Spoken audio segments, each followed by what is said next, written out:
Graham Taylor has replaced George Graham as the man most likely to come between Kenny Dalglish and Liverpool's 18th league championship. The Easter story began sweetly for the league leaders, the ball falling ever so sweetly for Ronnie Rosenthal. Nottingham Forest, the First Division's end-of-season whipping boys, went 2 down. Liverpool looking runaway before Forest mustered the spirit to give them the runaround. A twist in the tail. We await the sting.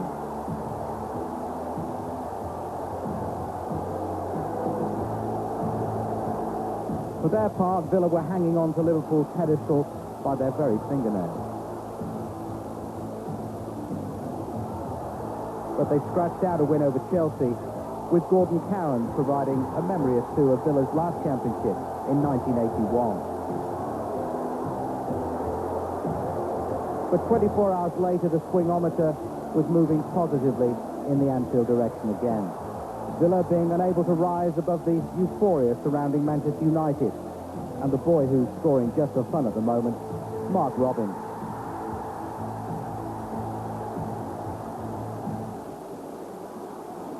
Well, Villa cast in the role of wishful onlookers tonight as Liverpool resumed their intense rivalry with Arsenal that's built up over the past 3 years or so. It's reached such theatrical proportions almost 12 months ago on that never-to-be-forgotten night at Anfield.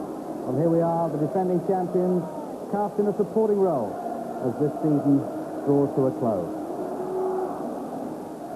Very good evening from Highbury again. Well, the facts of these, Liverpool needing 9 points from their remaining 5 games to be absolutely sure of the championship. Arsenal surely representing the biggest obstacle in the remaining weeks of the season.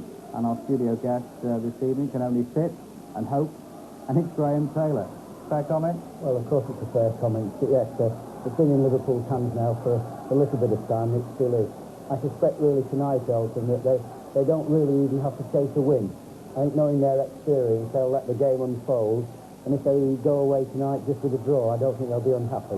Let's hope that doesn't happen. Let's hope Arsenal get in amongst tonight. Let's see if you've got a smile on your face at half-time. He's got fingers, legs, just about everything crossed as we hand over now to our commentators tonight, Ron Atkinson and Brian Moore. Thanks a lot, Elton. Let's check on the teams first of all, then, beginning with Arsenal, with John Lukic in goal. Lee Dixon at number 2, number 3, Nigel Winterburn, 4, Michael Thomas, 5 is Steve Bold, 6 is Tony Adams, 7 is Paul Davis returning to the midfield, 8, David O'Leary, 9, Alan Smith, 10, Paul Merson, and 11, Terry Groves. David O'Leary again at right back, Lee Dixon in the midfield. The midfield strengthened in terms of its guile now by Paul Davis's return, and Paul Merson back in the attack alongside Alan Smith. Meantime, Liverpool, Bruce Grobbelaar in goal, of course. Number 2, Glenn Hussein. 3, David Burrows. 4, the return of Steve Nicol. 5 is Ronnie Whelan. 6, Alan Hansen. 7 is Gary Ablett. 8, Steve Staunton. 9 is Ian Rush. 10, John Barnes. And 11, Steve McMahon. And certainly it looks a line-up built to give nothing away. No Ronnie Rosenthal, no Peter Beardsley.